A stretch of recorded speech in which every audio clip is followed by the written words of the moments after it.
Commander Jake Harrison stood on the bridge of the research vessel Horizon's Edge, watching the ice-covered moon Europa 7 grow larger on the main screen. The pale blue surface looked peaceful from orbit, but Jake knew that something incredible waited beneath all that frozen water. His team had been traveling for 3 months to reach this remote moon in the Kepler system.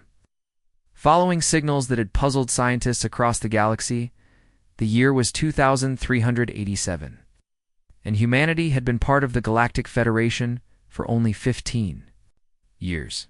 It still felt strange to Jake working alongside alien species that had been exploring space for thousands of years while humans were still learning to make fire. But here he was, leading a joint expedition with some of the smartest beings in the known galaxy. Dr. Lisa Martinez walked up to Jake holding a data tablet in her hands. Her dark hair was pulled back in a simple bun, and her brown eyes showed the excitement she always got when they found something new. Lisa was the best xenorchaeologist in human space, and she had specifically requested to join this mission when the Federation approved it. "The scans are getting clearer as we get closer," Lisa said, showing Jake the tablet screen. "Whatever is down there, it's huge, at least 2 kilometers long, maybe more. The ice has kept it perfectly preserved." Jake studied the readings. The object buried beneath Europa 7's ice sheet showed up on their sensors as a solid mass, but its composition made no sense. The materials seemed to shift between different states when they tried to analyze them. Sometimes the readings showed metal, sometimes crystal, sometimes something that their computers could not identify at all. "Any idea how old it is?" asked Lisa. Shook her head. "The ice layers suggest it's been there for millions of years, maybe longer, but that's impossible. No civilization in Federation records goes back that far." A sound like grinding crystal came from behind them. Jake turned to see Crix, the expedition's Vorthok scientist, approaching.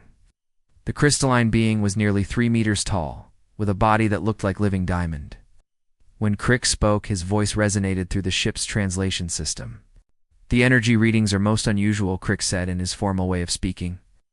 "My instruments detect power signatures, but they follow no known patterns.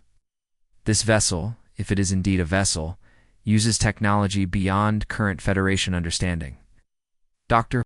Amy Chen joined their group near the main screen. She was younger than Lisa, with short black hair and quick, intelligent eyes.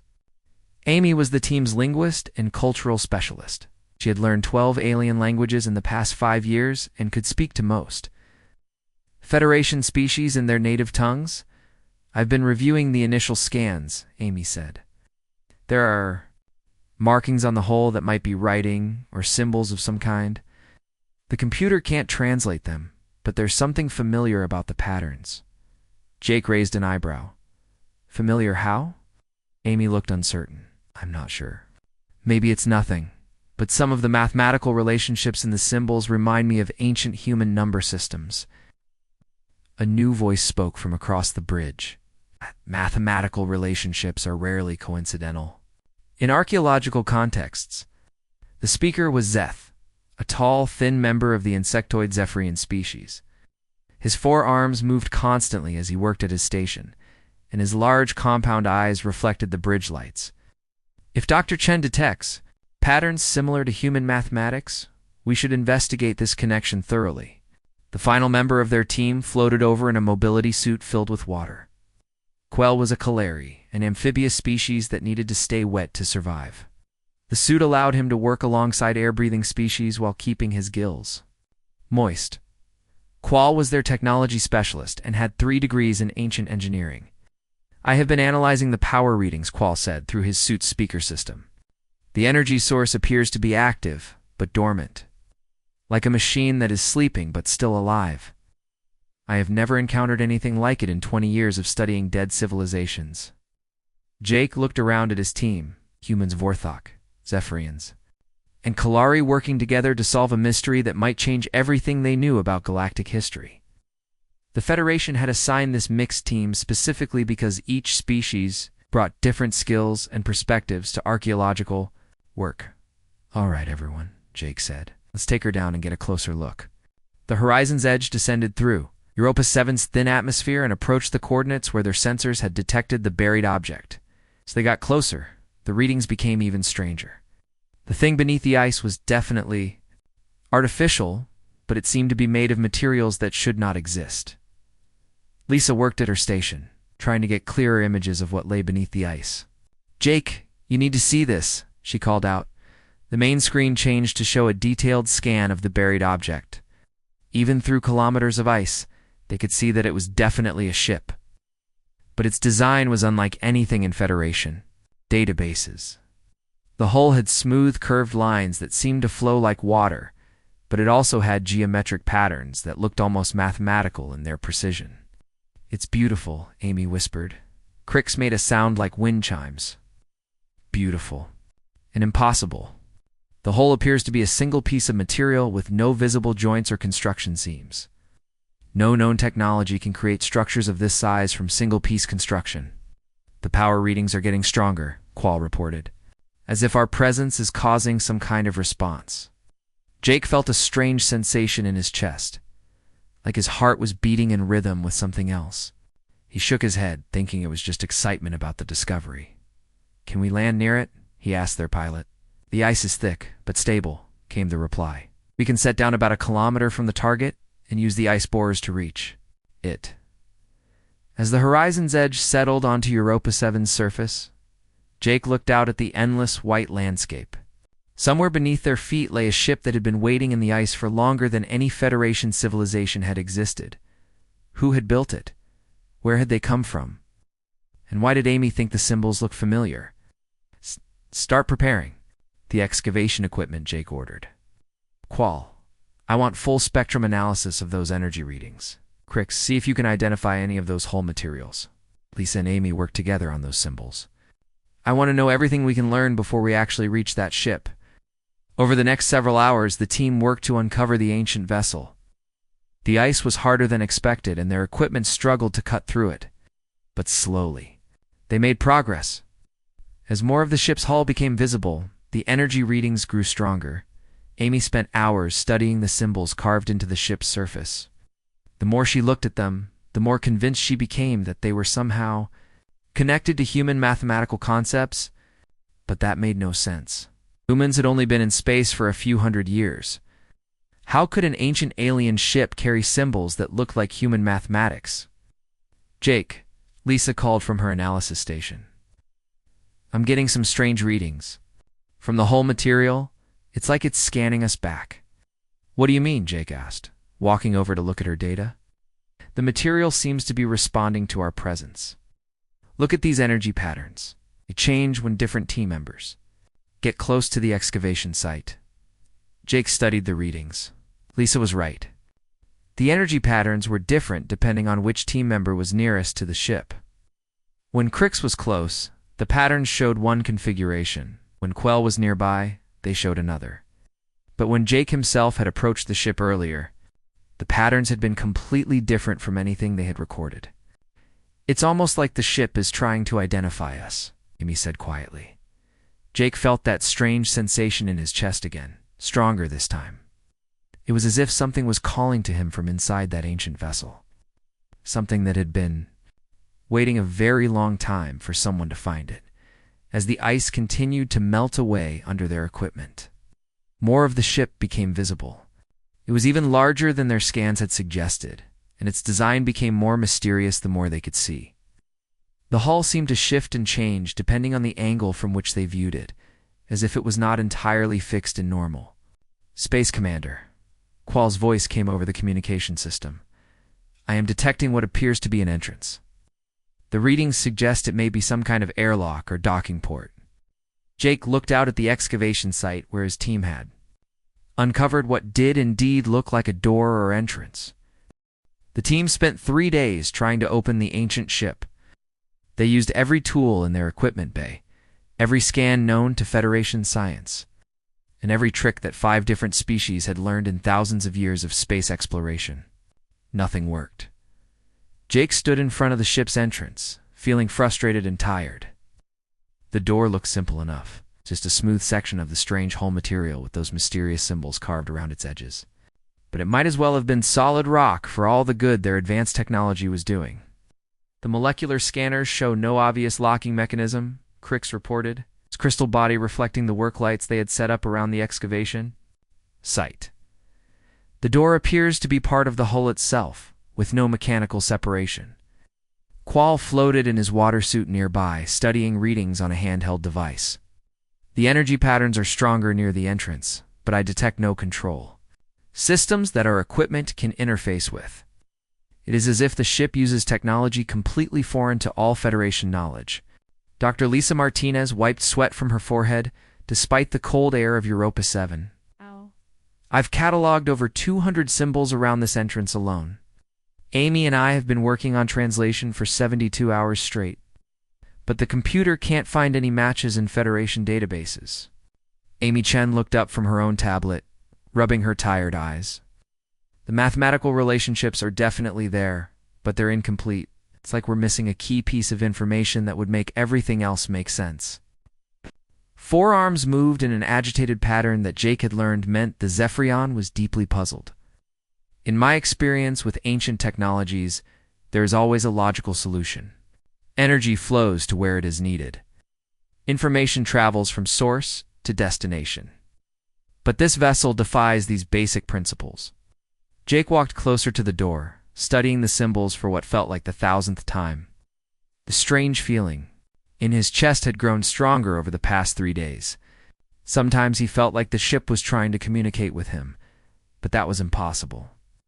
Ships didn't communicate with people unless they had active AI systems, and all their scans showed this vessel was completely dormant.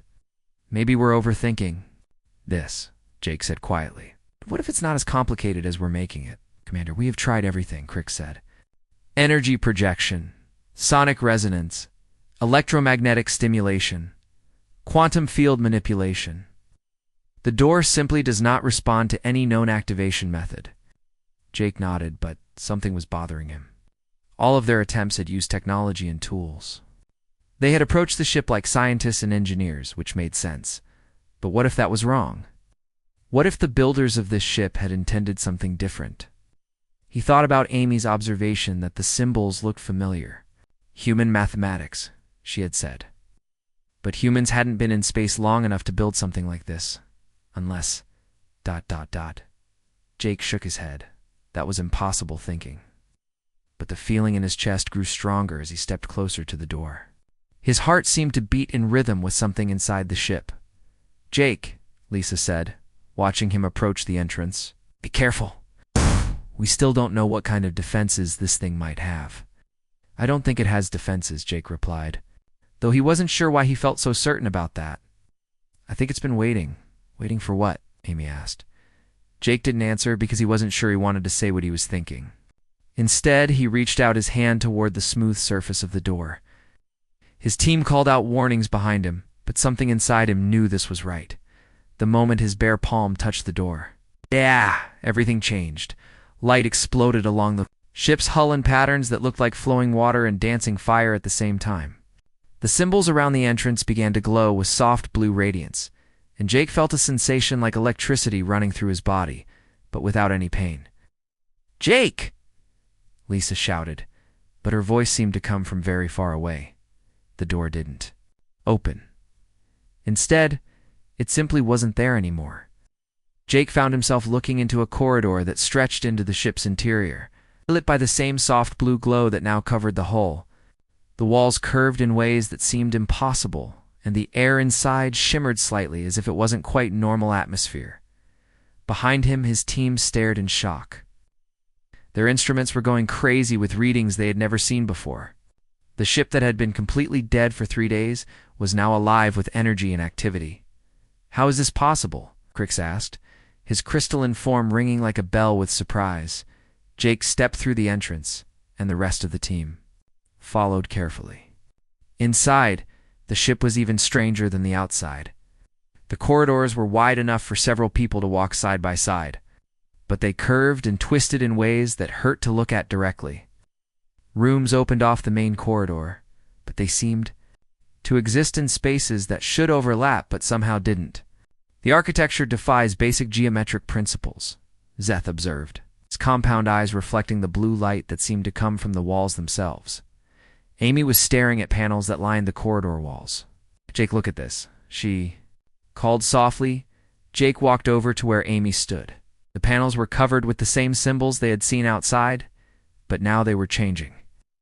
As Jake watched, the strange alien writing shifted and flowed, slowly transforming into something else. "It's becoming readable," Amy whispered. "The symbols are changing into human script." Lisa came up beside them, her scanner recording everything. "This is impossible. The ship is somehow translating its own language into human writing, but only for us." Look, she was right.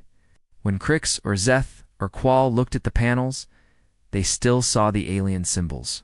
But when any of the humans looked at them, they saw English words slowly forming from the shifting script. "Welcome," Jake read aloud as the first complete word appeared on the panel. Home, ... Children. "Long wait, ...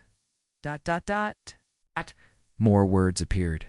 But they came in fragments, as if the ship was struggling to remember how to communicate after millions of years of silence.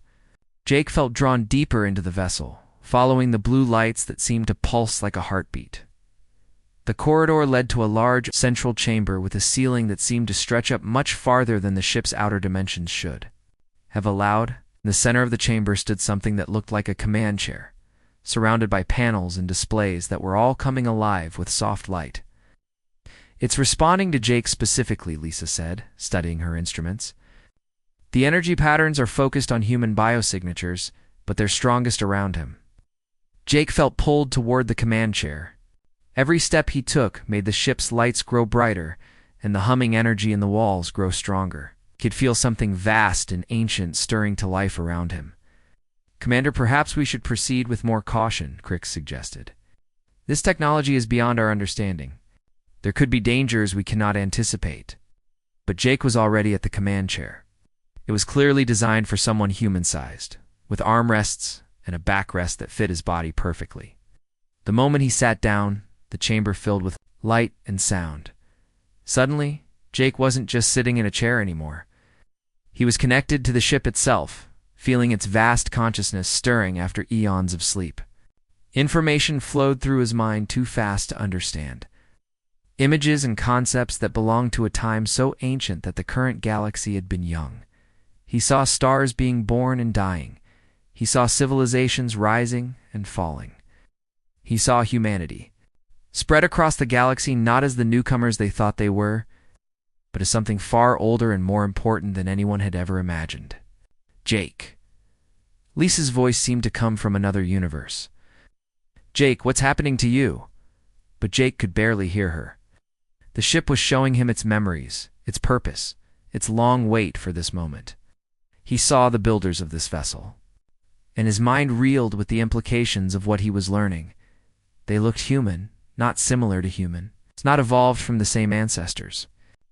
They were human, but from a time when humanity had already conquered the stars and built wonders that made current Federation technology look like stone tools. The ship's artificial intelligence spoke to him then, not in words, but in pure understanding that flowed directly into his consciousness. It called itself the Shepherd, and it had been waiting not just for any human, but for this human, for this moment, for this choice that would change everything. Jake learned that the ship had been sleeping beneath Europa 7's ice for over 3 million years, waiting for humanity to develop enough to travel between stars and find it, but its wait hadn't been passive. It had been watching, testing, preparing for the day when its creators, its descendants, would be ready to learn the truth about their heritage. The truth was bigger and more terrible than Jake could have imagined. Humanity hadn't just reached the stars before, they had ruled them. And they had hidden their descendants throughout the galaxy for reasons that made Jake's blood run cold. Something was coming. Something that had destroyed the first human empire and scattered its people across space and time. The ancient humans had known it was coming again, and they had prepared for this day. "We need you," the shepherd told him in its wordless voice. Jake sat in his quarters aboard the horizon's edge, staring at the wall and trying to process everything the shepherd had shown him. 3 days had passed since his first contact with the ancient ship's artificial intelligence, and he still felt Overwhelmed by the truth he had learned, the team had moved their research station inside the ancient vessel, which the Shepherd had made comfortable for all species by adjusting its atmosphere and gravity. But Jake noticed that the ship's systems still responded only to humans. When Crix tried to access a control panel, nothing happened. When Amy touched the same panel, information flowed across its surface like water. Dr. Lisa Martinez knocked on his door and entered without waiting for an answer. She had been his friend for 8 years, long enough to know when something was seriously wrong. "You haven't eaten anything today?" Lisa said, sitting down across from him. "And Amy says you've been having the same nightmare every night since we found the ship." Jake rubbed his tired eyes. "It's not a nightmare, it's a memory. The Shepherd is showing me what happened to the first human civilization." "The first human civilization lived on Earth," Lisa said gently. "We have archaeological records going back thousands of years." "No," Jake said quietly. "The humans on Earth are descendants of refugees. The real first human civilization spread across this entire galaxy millions of years ago. They built ships like the Shepherd, explored every star system, made contact with hundreds of species." Lisa studied his face carefully. She had known Jake long enough to recognize when he was telling the truth, even when the truth seemed impossible. "What happened to them?" she asked. Jake stood up and walked to the small window that looked out at Europa 7's icy surface. In the distance, he could see the lights of the Shepherd glowing beneath the ice. "Something came from outside our galaxy," Jake said. "Something that feeds on advanced civilizations. The Shepherd calls it the Silence because it leaves nothing behind but empty worlds and dead stars. The ancient humans fought it for thousands of years, but they couldn't win, so they ran away. Worse than that, they sacrificed themselves to save everyone else." Jake turned back to face Lisa. "They scattered their children across space and time, wiping their memories so the Silence couldn't track them. They gave up their empire, their technology, their entire civilization to protect their descendants." Lisa was quiet for a long moment. "And now it's coming back. The Shepherd has been detecting long-range sensors probing our galaxy for the past 50 years. The Silence has found us again." Soft chime from Jake's communication device interrupted them. It was Amy's voice. "Calling from the Shepherd? Jake, you need to get down here right away. The ship is showing us something new." Jake and Lisa hurried back to the ancient vessel, where they found the rest of the team gathered in the main chamber. The Shepherd's displays were active, showing what looked like a star map of their galaxy. "It started about an hour ago," Amy explained. "The ship began displaying locations throughout Federation space. Look at this." She pointed to a series of blinking lights scattered across the galactic map. Jake counted at least 30 different star systems, all of them in various parts of Federation territory. "Guardian ships," Jake said quietly. "The Shepherd told me about them. There are others like this one, waiting for humans to find them." Forearms moved in the pattern that meant he was thinking hard. These locations correspond to archaeological sites that Federation science teams have been investigating for decades. Ancient ruins that we assumed belonged to extinct civilizations. "They do belong to extinct civilizations," Jake said. "Same civilization that built this ship. Our civilization." Crix made the sound like wind chimes that indicated deep surprise. "Are you claiming that humans built these ancient sites?" "That is impossible. The dating shows they are millions of years old." "That's exactly what I'm claiming," Jake replied. "And the Shepherd can prove it." As if responding to his words, the ancient ship's AI activated a new display. Images began flowing across the screens, showing the galaxy as it had existed long before any current Federation species had developed. Space travel, that the images showed human cities on 1,000 different worlds. Human ships that made current Federation. Vessels looked primitive, human scientists and explorers, working alongside species that looked familiar but were clearly ancestors of current Federation races. "This is fantastic," Qual said through his water suit speaker. "If these images are accurate, they represent the greatest archaeological discovery in galactic history." "They're not just images," Jake said. "They're memories." There, when all of this happened, it watched human civilization rise and fall. Amy pointed to one of the displays. "Jake, Look at this, they showed. Worlds burning under a darkness that seemed to eat light itself. Civilizations that had taken millions of years to develop were consumed in days, leaving behind empty planets that would never support life again. The silence, Jake said. This is what it does. It doesn't just destroy civilizations. On them, draining away everything that makes life possible. How did the ancient humans fight something like that? Lisa asked. The shepherd answered by showing them images of the guardian ships. Hundreds of vessels like itself, each one crewed by humans who had volunteered to merge with their ship's artificial intelligence. They had become something more than human but less than gods, dedicated to protecting all life in the galaxy. They fought for 3,000 years, Jake said, his voice heavy with the weight of inherited memory. Every victory was temporary. Every world they saved eventually fell, so they made the hardest choice possible. The final images showed the guardian ships spreading across the galaxy, carrying refugees to safe worlds. Human children were placed on planets where they would develop slowly, their advanced technology hidden or destroyed. Ow. Other species were given new homes far from their original worlds, their memories of the war carefully erased. They saved everyone by giving up everything, Jake said. The guardian ships went into hiding, waiting for the day when their creators' descendants would be ready to take up the fight again. Crix's crystalline body reflected the light from the displays. You are saying that all Federation species are refugees from this ancient war? Yes, your ancestors, Zeth's ancestors, Qual's ancestors, they all fled here when their original worlds fell to the silence. The ancient humans gave them new homes and helped them forget the trauma of what they had lost. And now this silence is returning? Zeth asked. Jake nodded. The shepherd has been tracking its approach for decades. Coming. And this time, we can't run. There's nowhere left to hide. Amy studied the star map showing the locations of other guardian ships. These other ships, they're still waiting for humans to activate them. Each one needs a human operator, Jake said. Someone willing to merge with its AI and become a guardian. The shepherd has been trying to explain the process to me, but it's complicated? Dangerous? Lisa asked. Life-changing, Jake replied. The person who links with a guardian ship becomes something new, still human, but enhanced, connected to a network that spans the galaxy.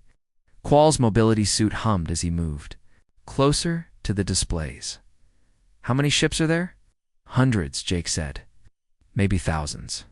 The ancient humans scattered them throughout the galaxy before they went into hiding. Each one has been waiting millions of years for this moment.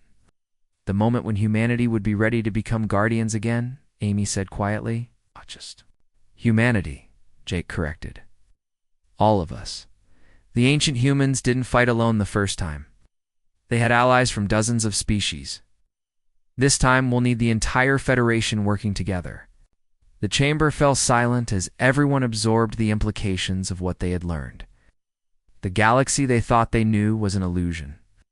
The peaceful exploration and trade that defined Federation civilization existed only because an ancient human empire had sacrificed itself to make it possible. What happens now? Lisa asked. Jake looked around at his team, seeing them in a new light. These weren't just his colleagues anymore. They were the representatives of civilizations that had been saved by his ancestors' sacrifice. The weight of that responsibility felt crushing. Now we have to decide, Jake said. The shepherd can contact the other guardian ships, but activating them will announce our presence to the silence. Once we start this process, there's no going back. And if we don't, Zeth asked, then we wait for the silence to arrive and hope. It doesn't notice us, Jake replied. But the shepherd's projections suggest we have maybe 50 years before it reaches our galaxy, maybe less. Crix made a sound like crystal breaking. 50 years to prepare for an enemy that destroyed an empire. That lasted millions of years. The ancient humans were alone when they fought the silence, Jake said. This time, we'll have the entire Federation. Every species, every world, every ship working together. Will it be enough? The back of his mind, patient and waiting. The ancient AI had shown him possible futures, paths the galaxy might take depending on the choices made in the next few days. 2 weeks after the discovery of the Shepherd, Jake stood in the main conference room of Federation headquarters on the planet New Geneva. The circular chamber was filled with representatives from every major species in the galaxy, and the air was thick with tension and disbelief. Admiral Patricia North, the human head of Federation exploration, sat at the main table with her hands folded tightly in front of her. Her gray hair was pulled back severely, and her blue eyes showed the strain of trying to process impossible information. "Let me make sure I understand this correctly, Commander Harrison," Admiral North said slowly. "You're claiming that humans are not newcomers to galactic civilization, but rather the descendants of an ancient empire that ruled this galaxy millions of years ago." "That's correct, Admiral," Jake replied. He had been answering the same questions for hours, presenting the evidence the Shepherd had provided to increasingly skeptical Federation leaders. Ambassador Theron of the Vorthok Collective spoke next, his crystalline voice ringing through the chamber's translation system. "And you further claim that all Federation species are refugees whose ancestors fled to this galaxy to escape some kind of cosmic destroyer?" The silence, Jake said. "Yes. The Shepherd has detailed records of the war that destroyed the first human empire. It also has genetic analysis showing the connection between current Federation species and the refugees that ancient humans helped to relocate." Dr. Alina Vasquez, the Federation's chief xenobiologist, looked up from her data tablet. "The genetic data your ship provided is unlike anything in our databases, but the analysis is consistent with Commander Harrison's claims. The DNA patterns suggest that current human populations are indeed descended from an ancient spacefaring civilization."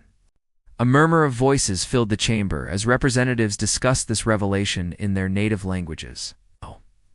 Jake could see that some believed the evidence, while others remained skeptical.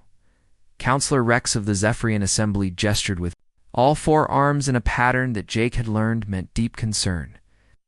"Even if we accept these claims about ancient history, what does this mean for current Federation policy?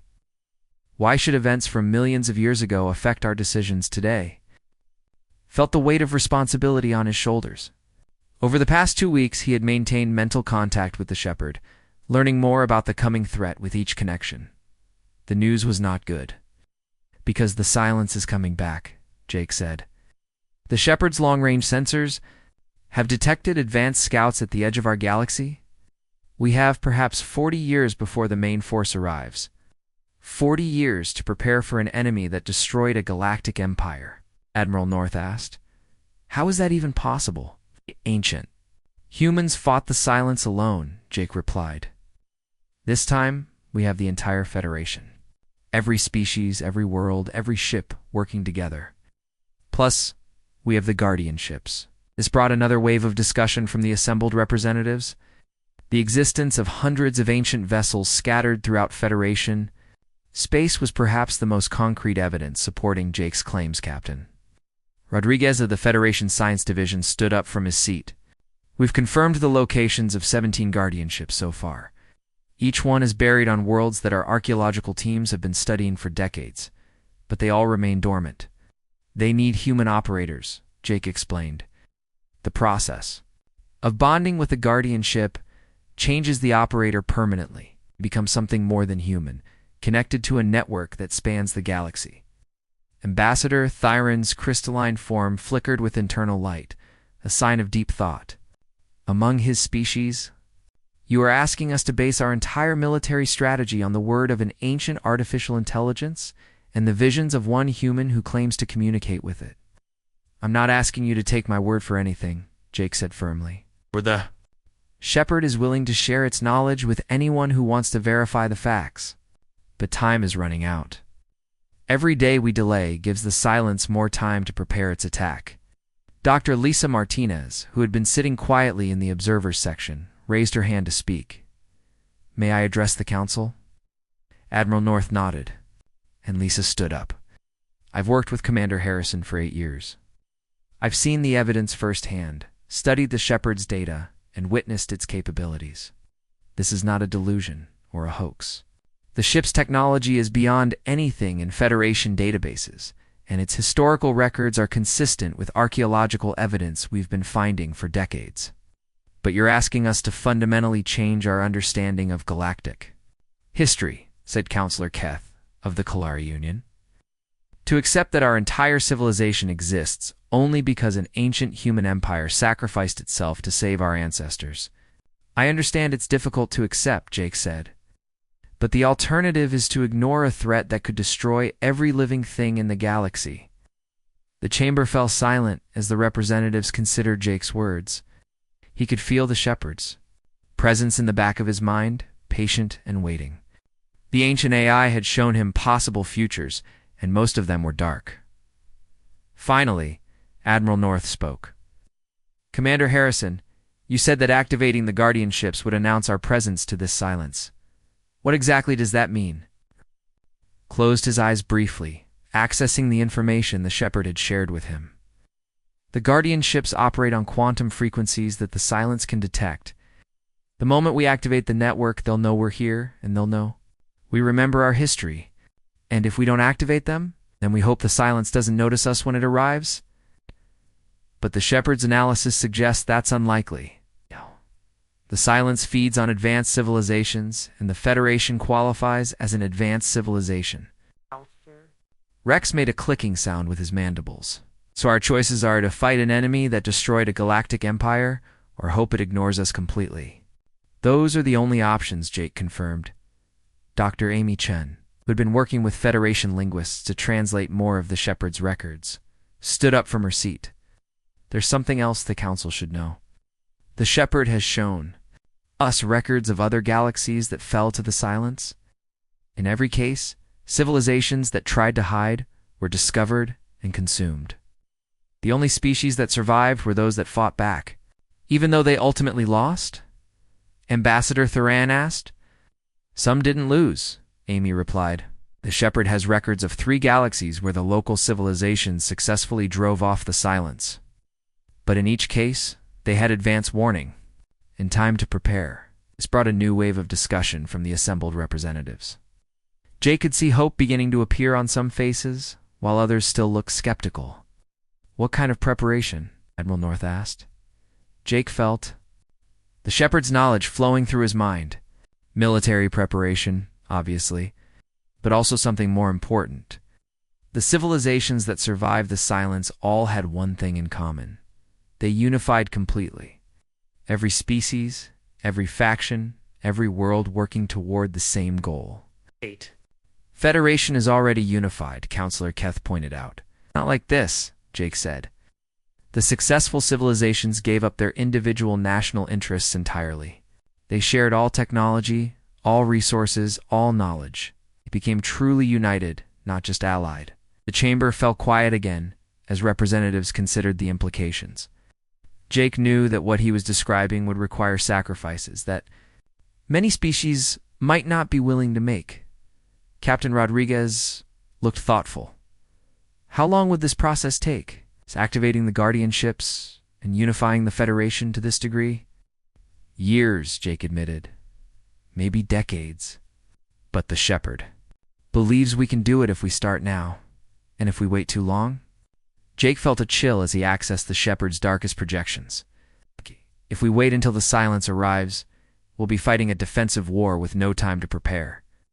The ancient humans lasted 3,000 years that way, but they ultimately lost. Ambassador Thyron's form flickered again.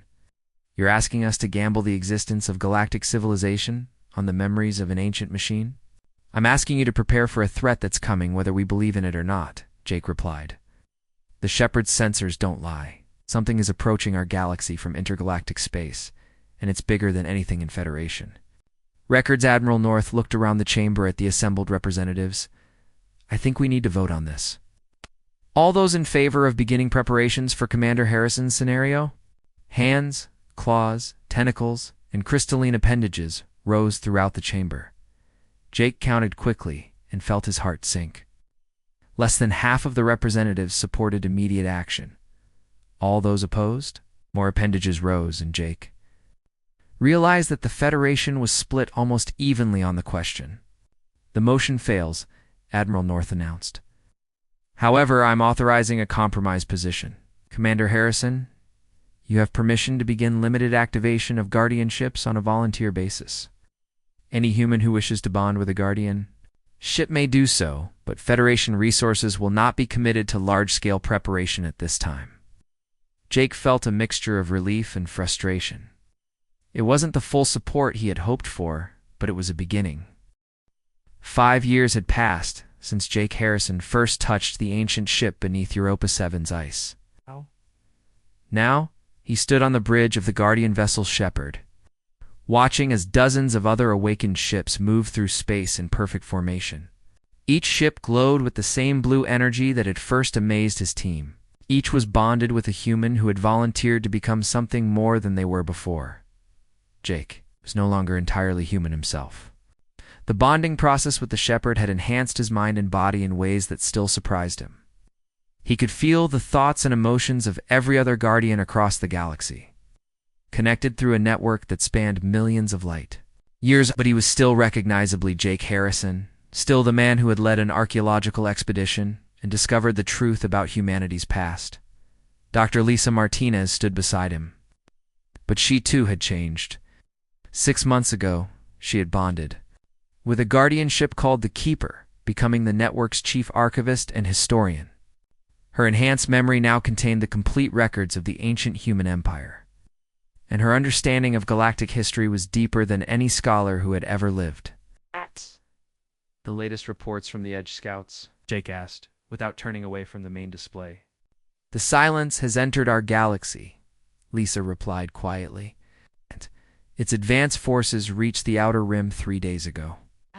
The destruction has already begun. Jake felt a cold sensation in his enhanced consciousness. Despite 5 years of preparation, despite awakening over 300 Guardian ships, despite slowly convincing more Federation species to take the threat seriously, he had known this day would come too soon. "How much time do we have?" he asked.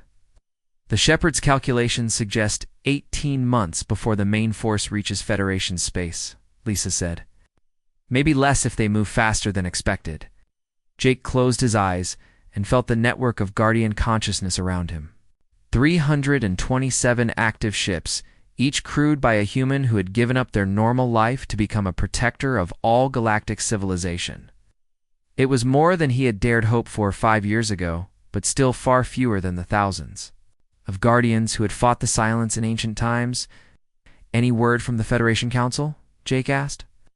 "Admiral North sent a message this morning," Lisa replied. "The Council has finally voted to begin full mobilization. Every Federation world is now committed to the defense effort." Jake felt a mixture of relief and frustration. It had taken the actual arrival of the silence to convince the Federation's political leaders that the threat was real. 5 years of warnings, evidence, and small-scale attacks on Outer Rim colonies had not been enough. Only when long-range sensors detected the massive dark shapes moving between the stars had the galaxy finally accepted what was coming. A new voice spoke from behind them. "The evacuation fleets are ready to begin moving civilian populations to the inner worlds." Jake turned to see Captain Danny Foster, one of the newer Guardians who had bonded with his ship just 8 months ago. Danny was young, barely 20, but his connection with the Guardian network had given him tactical abilities that impressed even Jake. "How many civilians are we talking about?" Jake asked. "Approximately 2 billion from the Outer Rim worlds," Danny replied.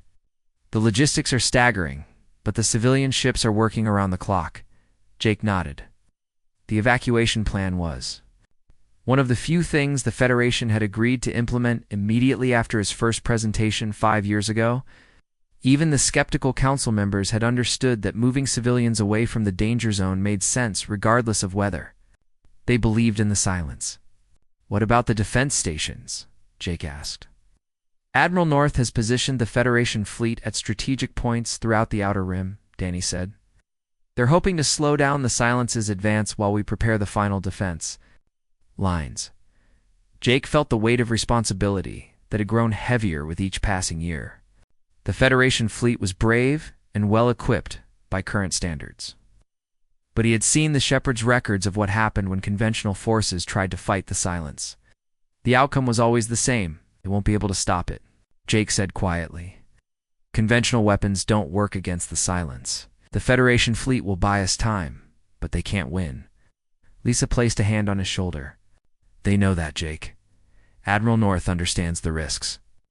But every day they delay the silence is another day for more Guardian ships to come online. Jake looked at the tactical display showing the positions of all active Guardian vessels.